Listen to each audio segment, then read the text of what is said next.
How to change Facebook profile to digital creator. Hello guys, this is Sarah from Create Login and Delete. Let's get started. So first, go ahead and open Facebook. Make sure that you are logged into your account and then click on this profile icon right here. So this will open up your profile page. Once it's open, click on the three dots and near the end, you'll see the option of turn on professional mode. So click on that. So you'll see by turning on professional mode, you'll get paid for your content.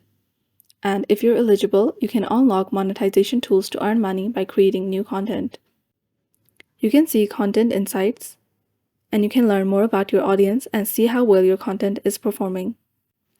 You can also let more people follow you. Your profile's follower setting will be set to public, so anyone can see your public content in their feed. You can still share privately to your friends.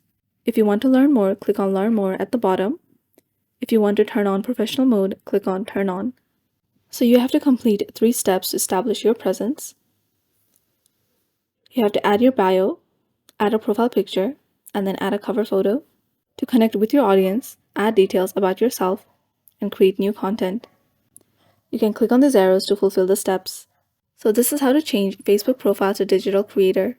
Thanks for watching till the end, and don't forget to like, share, and subscribe.